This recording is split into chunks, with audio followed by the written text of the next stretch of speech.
Congratulations, Craig. So how did you celebrate when you knew you were elected? Well, I was quite nervous to be exact, having been, I'm just a first timer. So once I got the call, very excited. My wife and a few friends, we had a quiet celebratory drink and was quietly pleased with the result, yeah. Not a big party? No, I'm not a big party person. I'm probably keep to myself a bit too much, yeah. Yeah. What life experience do you have that will make you to be a good councillor? Yeah. So for me, been in business, been self-employed since I was 28. I arrived back in the country at the age of 28 with only $137 after travelling for 6 or 7 years overseas. So built up businesses, employing up to 26 people, and now provide a rural consultancy service. So I think I bring the best of both worlds, able to relate to people, able to look at a business and go, okay, this isn't right. Okay, so yeah. And of course, having had 2 young kids, you learn to negotiate, don't you? Yeah. Yes, definitely. You learn a lot from your family members. Yeah. What do you hope to achieve in the next 3 years? Mostly, for me, better engagement with the community. The community need to know that they have a real voice. I think the previous council, the trust had been lost. And so we need to build trust back into the community and let them know that we're actually there for them. So then we can start to do things. And for people to know that we are working for them, not against them.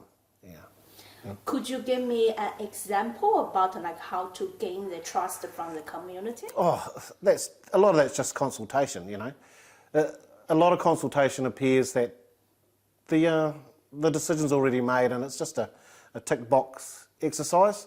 So if people genuinely are against something or genuinely for something else, then we need to take notice. We need to say, okay, we thought we were going to be doing this.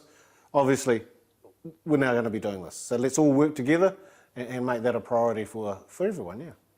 What are some of the most significant issues in Masterton? Okay, so we have a wastewater problem when we get the heavy rainfalls, okay?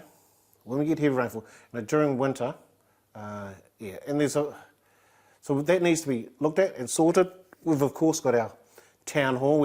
For 6 years we haven't been able to make a decision around the town hall. So wastewater, sort out what we're doing with the town hall, and then we can start to look at other things. But wastewater is a need to have. Town hall maybe a want. So yeah, it's just getting the priorities right. Yeah. Why are you so focusing on this? Because they're important to the community. Wastewater and water in general is basically a human right. We would definitely like to do something about this wastewater problem, but you've got 3 waters hanging over you. Okay, so it's very hard to know where to allocate things because the 3 water model is not set in stone. That's consultation. Everything's up in the air, but you've still got to do something about these places that are having sewage come through their property. Okay, so there might be a short-term fix that we do now, but long term, the whole system needs to be looked at. Okay, trying to juggle all these balls without really knowing what is going on at the moment. Yeah. Yeah. So you are kind of like anti 3 water. I don't believe 3 waters in its current form. I don't believe Masterton District Council needs it, okay? Yeah. There are heaps of councils throughout New Zealand who do need it, okay? There's a lot of places that have fallen behind on their spend on the infrastructure, okay? Masterton has got a small problem, but on the whole, the system works okay. What ideas will you bring to the council table? For me, it's just trying to, first of all, I've got to get my head around where everything's at, okay, because certainly as a ratepayer, you're not privy to all the information. So these things may be well on the way to being fixed, but if they're not, you've got to start asking questions. And that's the biggest thing you have to bring to any council table, is the desire and the want to ask questions. You know, say, hey, this isn't good enough, or why is this being done?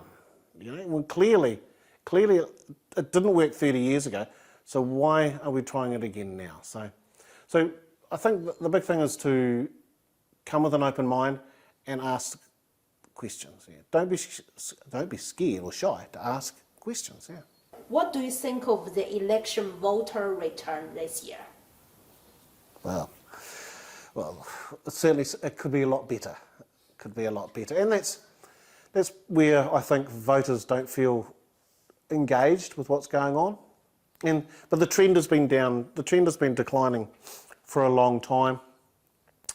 I'm not so sure if lowering the voting age to 16 will change any of that. It's communities seem to be feeling that they're not part of the decision-making process. And this is again with what I said earlier. If we can bring back the trust of the community, I think you'll get better engagement in the next election. You know, I think it's a real gauge of how, and this is all through New Zealand, of how people really feel about the councils. Especially young people. How could we do to engage more young people to get involved with the local politics? Oh, that's a really good, very good question. Very good question. My two children are just in their early 30s. I had to encourage them to vote. A lot of their friends were like, who cares, you know? I haven't got a silver bullet answer for that, but again, it's just that, for me, it's always about engagement, letting people know that, just that voter side. I do think we need to have online voting. If you had online voting, I think you get a whole heap more people would vote, okay? What work have you already worked on it? Oh, jeez. We've been in the role 3 weeks, okay?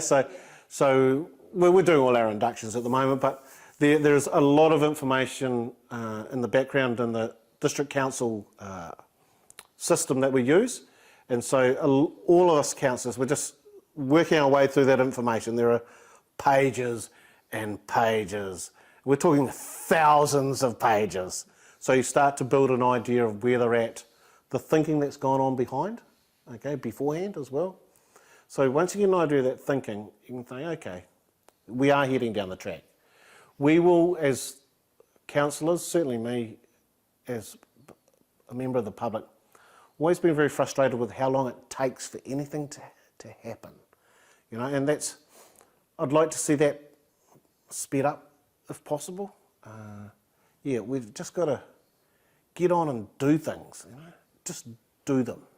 Yeah. Yes, yeah. So maybe now it's hard to tell, but if I come back after 3 years, interview you again, what kind of work you were thinking? I'd like to think we've got this wastewater issue sorted, and that's no longer a problem for anyone. We have either rebuilt the town hall, or we've decided we don't need one, or we've gone into partnership with the theatre companies and have done something along those lines, okay? So you've got to have something happening. Otherwise people think, God, these people do nothing.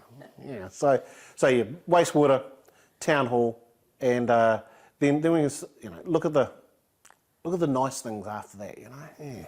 Yeah, so it's like a high likely to going to happen, or it's definitely will be done?